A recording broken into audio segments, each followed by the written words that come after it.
ที่เปิดวิทยุฟังอยู่ที่บ้านที่จองที่หอที่เฮือนอยู่แห่งหนตำบลใดอยู่พื้นที่ไหนก็ขอเจริญพรต้อนรับทุกท่านเข้าสู่รายการเสียงธรรมแสงทองรายการสัพเพเหระปกิณกะใกล้แจ้งประจำเจ้านี้ปะกันเจ้าวันจันทร์ที่29เดือนเมษายนพุทธศักราช2562ปะกันเจ้านี้เป็นเจ้าเดือน7แห่ม10ค่ำพร่ำว่าเป็นวันจันทร์29เมษายนวันเวลาก็ล่วงเลยไปเหลือแห่งวันเดียวก็จะสิ้นเดือนแล้วศรัทธาญาติโยมเมษายนนี่มีอยู่30วันมาพบกันแถมวันหนึ่งแถมเจ้าหนึ่งแต่ว่าเฮาก็อรุณสวัสดิ์กันแต่ว่าก็เป็นอดีตของวันนี้เจ้านี้ก็มาอรุณสวัสดิ์กันก็เป็นอดีตของวันพุธแถมวันเวลาก็เคลื่อนไปอย่างนี้ศรัทธาญาติโยมท่านผู้ฟังเสียงก้องเสียงมองต่ำเข้าเสียงตุเจ้าประกาศธรรมมาพบญาติโยมท่านทั้งหลายเป็นประจำกูเจ้าห้องกันลุกปุ๊กกันตื่นรายการนี้สลับสับเปลี่ยนกันกับท่านชัยวัฒน์นาคเสโนหรือว่าตุลุงยองมาพบญาติโยมท่านทั้งหลายสลับเปลี่ยนกับอาตมาภาพรับผิดชอบวันติดวันจันทร์วันการแล้วท่านชัยวัฒน์ก็มาวันพุธผัดศุกร์เสาร์เปลี่ยนกันไปอย่างนี้ถ้าเป็นวันพุธก็อาตมาภาพอยู่กับญาติโยมชั่วโมงเดียวอยู่ตี 3จนถึงตี 4ก็วันการเป็นท่านอาจารย์สาธิตแม่เหมาะลำปางถ้าเป็นวันติดก็ท่านพระครูวรธรรมนาถวันจันทร์นี่ก็อยู่ด้วยกัน2 ชั่วโมงก่อนอื่นมันก็ขอเชิญชวนญาติโยมทั้งหลายได้ไหว้พระกันเหียก่อนเนาะ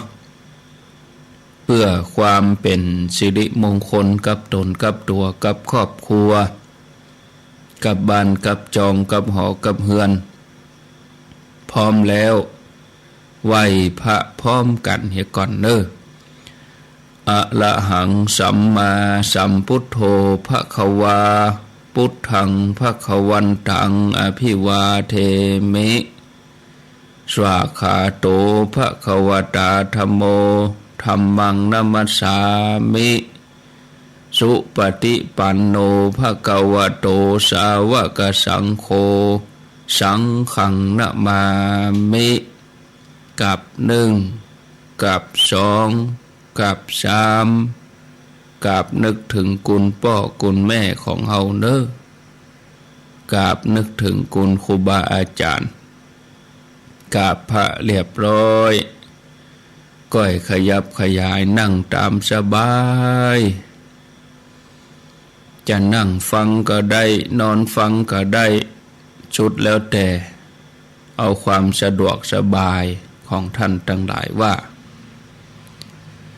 ลูกเจ้าตื่นตัวเจ้าบัวกับหันเยื่องนาพังพร้อมลุกขวายบ่ตันหนต่างกีดกอมก้าตัวบ่ตอมปุ่นอายจุงเก่งเข้าไว้อย่าไปฮือขวายต่อหน้าสบายจำไว้เน้อเจ้าจำไว้เน้อเจ้า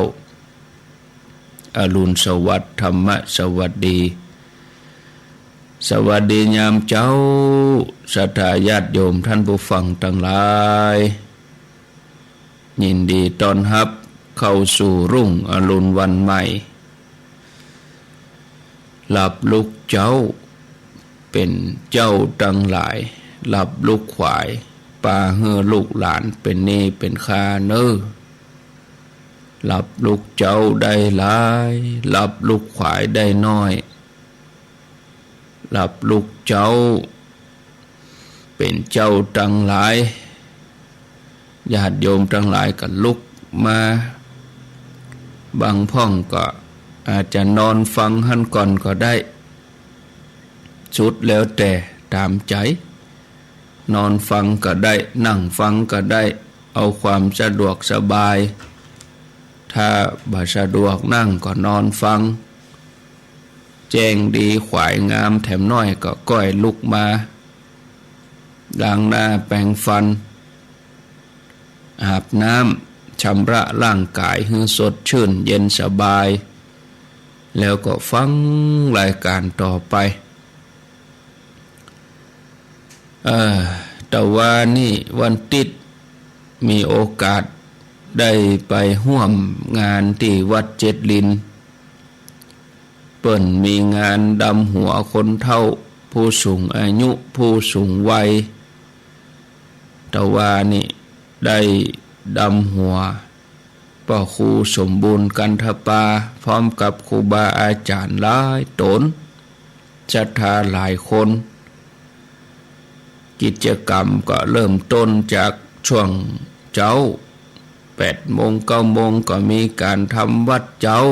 สวดมนต์ไหว้พระรับศีลแล้วก็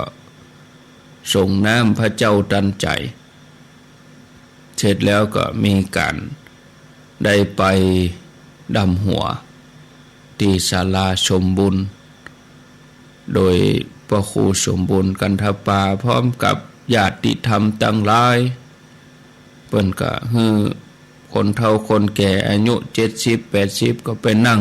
เลี้ยงกันหั่นแล้วก็ลูกหลานก็มาสะเก้าดำหัวอวยพรคนเฒ่าคนแก่พ่อแม่ก็ปั่นโจกปั่นใจให้ลูกให้หลานญาติโยมก็ได้ชุมมากะละวะพระสงฆ์ทั้งหลายก็มีท่านมหาวิษณุเจ้าอาวาสวัดเจ็ดลินเป็นต้นท่านพระครูวรธรรมนาถวัดหนองเฮียงท่านพระมหาประสิทธิ์ธรรมาภินันโทท่านตุลุงชัยวัฒน์หรือว่าตุลุงยองท่านชัยวัฒน์นาคเสโนแล้วก็อาตมาภาพแล้วก็ท่านประเสริฐประสันโนก็ไปกัน 4-5 ตนเสร็จการงานแล้วก็เสร็จพิธีกับฉันเพลร่วมกันฉันเพลร่วมกันแล้วก็ต่างก็แยกย้ายไปปฏิบัติงานท่านพระครู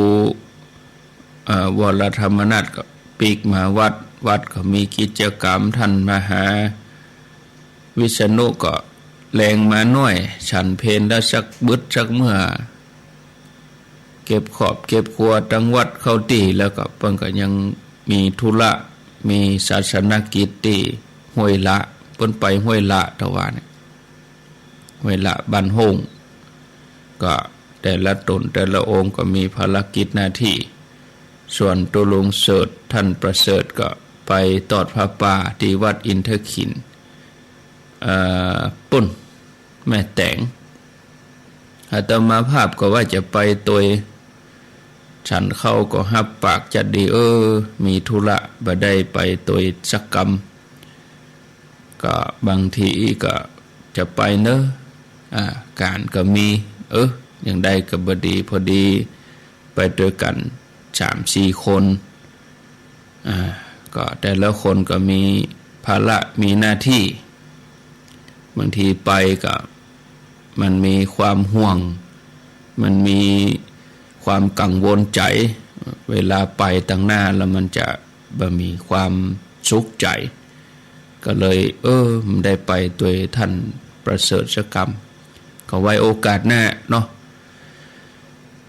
แต่ว่านี่ก็มี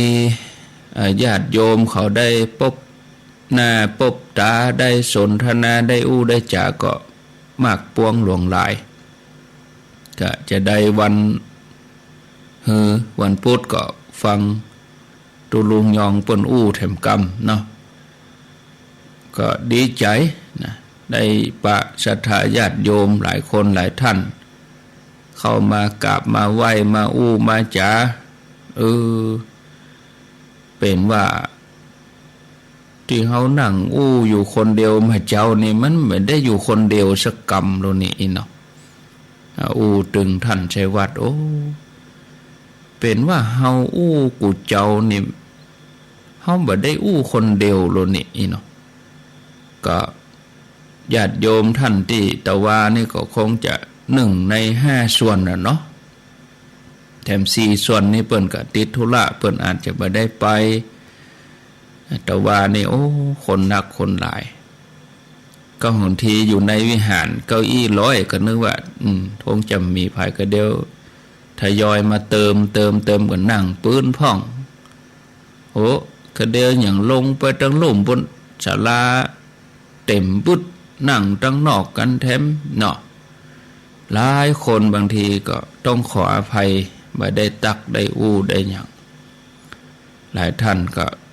ได้หูจักเตื้อ2เตื้อก็จำได้หลายท่านก็หูจักไม่หลายท่านก็ฟังกันก็ทางโทรศัพท์คนนั้นคนนี้อย่างกันแต่ว่านี่ก็มีโยมไปโดย3 คนก็แม่จันเดือนใสแม่เดือนเพ็ญกับโยมปีเกศรบ้านไซมูลแม่เดือนเพ็ญบ้านหนองห้าแม่จันเวียงตะการแล้วก็มีศรัทธาเปิ่นมาตักมาอู้ก็หลายผู้หลายคนตึงไก่ส่วนใหญ่ก็อยู่ในละแวกใกล้ในเวียงเนาะศรัทธาเขาสะดวกลูกตั้งสันกำแพงสันทรายมาง่ายขึ้นรถมาก็มาลงหน้าวัดก็เตียวเข้าวัดก็บ่ถึง100 เมตรเข้าถึงงานถ้าอู้ถึงถนนเส้นหน้าวัดเจริญก็เตียวเข้าวัดก็สัก3 เมตรนะเนาะจอดรถก็เตียวเข้าไป3 เมตรก็เข้าถึงประตูวัดละเข้าถึงควงแก้วอารามแล้วอู้ถึงนะญาติโยมเขาสะดวกกะแต่ว่านี่รถก็จอดง่ายด้วยเพราะว่าเป็นวันติดต่างโล่งดีปะทุแต่ถ้าเป็นวันจันทร์นี่จะยุ่งเนาะช่วงเวลานะช่วงเวลานี่คนจะลดการอย่างการจะวุ่นวายหน่อยแต่ว่านี่เป็นวันติดก็เรียบร้อยไปก็ขอยังความจุ่มอกเย็นใจยังความชื่นใจมีต่อศรัทธาญาติโยมไว้ประทับใจไปเมินเด้อคนเฒ่าคนแก่พ่อแม่ศรัทธาทั้งหลายเป็นว่าเปิ้นก็ทำมาปีแล้วก็ทำปีนี้เป็นปีที่2นะแล้วก็มีแนวความคิดว่าควรจะเนี่ยควรจะทำเป็นประเพณีต่อไปอันนี้อู้ถึงท่านมหาวิษณุกับพระครูสมบูรณ์เปิ้นก็ว่าเป็นประเพณีไปเสียขอทำวันอาทิตย์สุดท้ายของเดือนเมษานะจะจัดวันที่อย่างก็ตามเอาวันอาทิตย์สุดท้ายของเดือนมันจำง่ายดีเนาะวันอาทิตย์สุดท้ายของเดือนเนี่ยหมายความว่าคนฟังรายการตี3เป็นต้นไปอีกเนาะแล้วก็บ่ได้จำเพาะเจาะจงว่าเฉพาะรายการของที่อาตมาเขาจัดอย่างเดียวก็ทุกรายการตัวอีกมีใจปีหนึ่งก็มาปะกันเตื้อก็จะมาตั้งบ้านนอกบ้านนาก็ไก่เต้นอันนี้ก็อาตมาเขาก็อู้กันว่าเขาก็ไปเอวหาเปิ้นเนี้ยจะเจอคนเฒ่าเปิ้นอยู่ในหัวในเวียงเปิ้นอยู่ใกล้เวียงเปิ้นจะมาลูกหลานก็บ่จ้างจะมาส่งแต่ แต่ถ้าอยู่ตรงในเวียงนี่มันง่ายขี่รถแดงมาลงหั่นสบายอีกว่ากึดอีเหมือนกันเพราะว่าการที่เขาจะเข้าไปเวียงเอารถเอาอย่างไปมันสะดวกเหลือที่ศรัทธาเพิ่นจะมาหาเอกะไล่หาการคนเกิงเอกะแต่มันบ่ได้อู้กันดีเนาะบ่ได้อู้ได้ยังแต่ว่าถ้าได้ปะอู้จาเป็นส่วนตัวนี่ก็มันก็จะดีได้อู้กันเมินหน่อยแต่อันนี้ก็หมอกอู้กันยิ้มแย้มแจ่มใสตักกันอู้กันพอให้พอดีบ่ได้อู้กันนักเพราะว่าคนก็นักก็หลายนะหลายคนหลายท่านก็ไปแต่ว่านี่คนที่ไปนี่ก็คือคนที่ฟังรายการโดยส่วนใหญ่เนาะศรัทธาญาติโยมรายการเมื่อแรงพ่องก็ปีหน้าก็จะจวนครูบาอาจารย์ไปตัวแถมหลายตนอยู่ถ้าว่ามาเกิดถึงเนาะครูบาอาจารย์ที่อยู่ด้วยกันจัดรายการด้วยกันเอกญาติโยมหันแล้วก็ญาติโยมเขาก็มีกำลังใจครูบาอาจารย์ที่จัดรายการหันศรัทธาญาติโยมก็มีกำลังใจเนาะส่วน91ส่วนเครือข่ายขึ้นสีขาวเฮานี่เฮาตึงปะตึงปบกันเกือบตลอดทุกงานเหมือนกันก็เดี๋ยวรอเตียนที่วัดจังกำเฮาก็ตึงได้ปะกันแถมอยู่วันที่30มิถุนายนแต่หมู่ที่เปิ้นฟัง96นี่ก็มันเบิ่นไหนได้ปะได้อู้กันสักเตื้อเนี่ยญาติโยมมันเป็นความสุขดังใจเดี๋ยวสักกรรม4 โมงเกิงไปก็จะขออนุญาตอ่านชื่อศรัทธาญาติโยมที่เปิ้นหอมมาเนาะเป็นวันนี้ช่วยเผยแพร่ศาสนาเนอะช่วยเผยแพร่ธรรมะเนอะว่าสนับสนุนในรายการเนอะว่าก็ยินดีเขียนชื่อตันพ่องบ่ได้เขียนชื่อพ่องได้เขียนชื่อพ่องอันทีก็ซองอาจจะชื่อตกหล่นไปพ่องก็ต้องขออภัยที่บ่ได้นำรายชื่อที่ญาติโยมเขาสะเตือหอมแต่ว่านี่บางทีรายชื่ออาจจะตกหล่นไปคนเฒ่ามันก็ล้อเนาะอ่านชื่อไปได้ยินชื่อก็ชื่นใจบางทีก็ตกหล่นไปพ่องก็บ่นักเนาะแต่ว่าก็หลังจากฉันเพลแล้วก็ไปจะไปบอกไปลาศรัทธาที่เปิ้นอยู่ในศาลาก็คนนั้นมาคนนี้มาจากก็เลยมัดมือมัดหยังคนเฒ่าเหียเปิ้นเอาฝ้ายมัดมือมาหอมก็มัดจนเสียงหมดนั่นน่ะอีแม่หยังเปิ้นเอาฝ้ายเปิ้นแปลงมาเรียบร้อยนะเปิ้นทักมาเรียบร้อยฝ้ายมัดมือแม่ที่เอามาหอมนั่นก็ฮือจื่นใจเห็นเด้อฝ้ายมัดมือนั่นน่ะเอามัดมือคนเฒ่าตะว่าเสียงหมดลึงเลยไม่เดียวก็ให้อาจจะบ่ได้ทั่วเนาะมันคนนักคนหลายก็ได้ได้หยังก็พอเวลาก็จะดีไปตั้งหน้าละแต่ก็เนาะได้ได้หยังเห็นน้อยเดียวตักได้เปิ้นกินข้าวตัวจะไปเปิ้นนักเนอะเปิ้นก็กินข้าวมันบ่สะดวกก็ได้ล่ำลากันไปก็วันนี้ก็เป็นเรื่องอันนี้เนาะวัดเจ็ดลินนะแต่ว่านี่คนหยับมาวันนี้ก็เป็นเรื่องก็ง่อมใจกันไปเฮคำนะกึดถึงบรรยากาศแต่ว่าเข้าวัดไปกับอัธยาศัยไมตรีเนาะคนเกียดคนโคตรนี่มีสักคนแต่ว่าซ่อหาขี้เหล้าก็ปมปะ มันดีนะแต่งานบุญงานกุศลนี่มันถึงดีแต่คนเกียดคนโคตรนี่มันมีเป็นคนที่ยิ้มแย้มแจ่มใสพอหน้าตาก็อิ่มเอิบนะอิ่มเอิบไปด้วยบุญด้วยกุศล ทุกคนไปเลยนะอันนี้ก็ขออนุโมทนาญาติโยมท่านทั้งหลายเวลาในโลกเขานี่มันแสนสั้นนะเนาะเดียวก็เมื่อวันก็เดียวก็เมื่อคืนอาตมาภาพนั่งอู้เข้ารายการเนี่ยอู้ตั้ง3 โมงไปได้จะ3 โมงครึ่งแล้วนะข้างแหม2 นาทีไปได้นี้3 โมง 28 29แหมนาทีเดียวเท่ากับจะ3 โมงครึ่งแล้วอ่ะมันเว้ยน่ะเนาะศรัทธาญาติโยมก็เดียวเมื่อวันก็เดียวเมื่อคืนก็เดียวเผลอก็เดียวหมดเวลาแล้วอย่างแต่ว่าเนาะอู้กันตนใน2-3 นาทีเนี่ยอย่าปะโทพี่นาน74เปิ้นก็อัธยาศัยดีเนาะ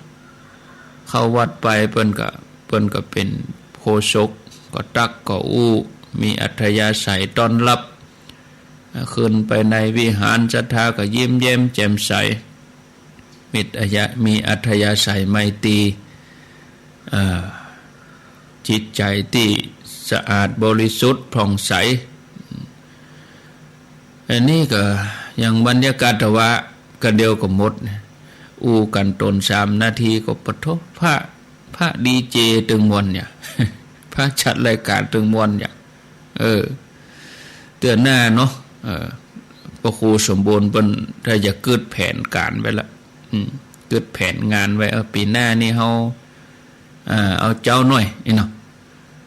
ตัวเจ้าอู้บนวิหารบุญก็ได้เหมือนกันตั้งรุ่มเขาก็ดำหัวอย่างเดียวอีกก็ดีเหมือนกันกิจกรรมปูจาเนี่ยพบปะถึงเวลาถึงหมื่นเนาะศรัทธายามเขาพอเวลาที่จริงเปลือกนะแต่ว่ามันเวลาเขาอันอย่างสำคัญมันน้อยเดียวเนาะเวลาสำคัญน้อยเดียวก็เดียวจาก9 โมงไป10 โมง11 โมงก็เดียวโอ้จะหมดเวลาจะดีฉันเพลธรรมะอย่างแต่หน้านี่เราเจ้าน้อย8 โมงถึง9 โมงอีเนาะ8 โมงถึง9 โมงนี่เอาทำวัดเจ้าสวดมนต์กัน9 ถึง 10นี่ชั่วโมงทุกเจ้ามาอู้ตนใน5 นาที10 นาทีพบปะกันผู้ฟังรายการมาอู้ตัวแทนไผจะมาอู้ขออู้ไปสัก10 โมงครึ่งเขาก็ไปประกอบพิธีตั้งรุ่ม11 โมงป่ายสักน้อยเขาก็ฉันเพลอันนี้กิจกรรมก็วันเวลามันหมดไปอย่างเฮาทั้งหลายนี่กะจากวัยละอ่อนก็เดี๋ยวก็ใหญ่ขึ้นมาละเป็นหนุ่มเป็นสาวเนาะบ่เบิ่นบ่นานก็เข้าสู่วัยกลางคนนะจากวัยกลางคนก็วัยชราแล้วครับนี่ตามลำดับถ้าถึงตอนนี้ก็นับถอยหลังกันแล้วเนอะศรัทธาญาติโยมนะตอนเขาเป็นละอ่อนนี่เขานับไปตั้งหน้าน่ะเนาะศรัทธาไม่ได้ใจใหญ่สักเถื่อเนี่ยก้องเฮอใหญ่พ่อแม่เลี้ยงเขาละอ่อนน้อยเนี่ยเปิ้นใครเฮอเฮาใหญ่โตวันโตคืนนี่เนาะอันนี้ถ้าเข้าสู่วัยชรานับถอยหลังหะเมาะต้องนับถอยหลังกันแล้วนะศรัทธาญาติโยม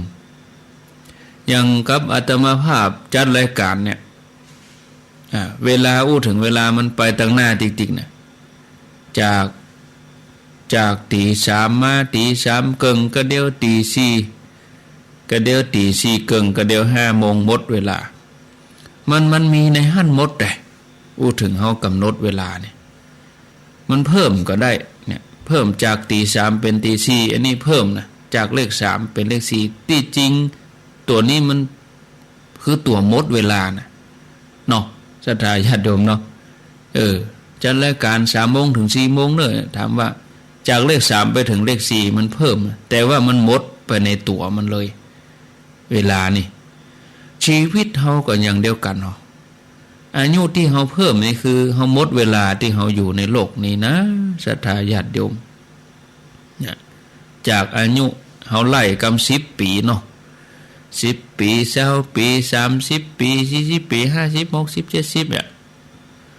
ถามว่าอายุเฮาเพิ่มเนี่ยแต่ว่ามันนับถอยหลังไปนะศรัทธาญาติโยมกึดพอดีๆเนี่ยเนาะ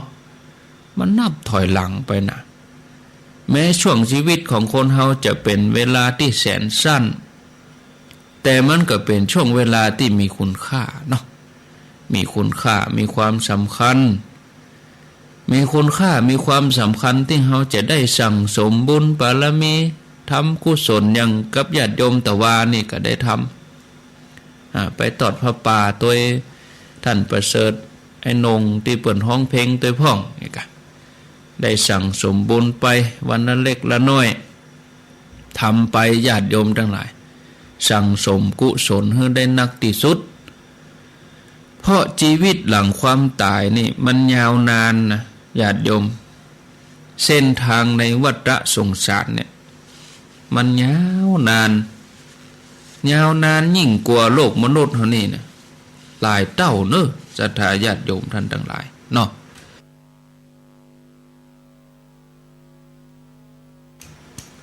ขออภัยที่เงียบก็จามเนาะศรัทธาญาติโยมก็จามอากาศตั้งนอกมันร้อนอวมแล้วก็มานั่งตั้งในนี่ก็อุณหภูมิก็บ่ใช่เอาต่ำอย่างล่ำเหลือนะ27 องศาก็ยังเย็นเหลือตั้งนอกหน่อยตั้งนอกนี่30 ปลายเมื่อเจ้ายัง30 ปลายอยู่นะเมื่อวันนี้ถ้ายังเป็น40ป่ะนะศรัทธาญาติโยมเนาะอากาศเมื่อวันเอามาพอตะวัน5 โมงนี่ตะวันยังโทษ6 โมงนี่ตะวันยังมีอยู่เพราะว่ามันเป็นช่วงฤดูร้อนเนาะถ้าเข้าเดือนเก้าไปปุ่นแล้วก็เป็นช่วงฝนแล้วนะศรัทธาญาติโยมมีปัญหาละถ้าช่วงฝน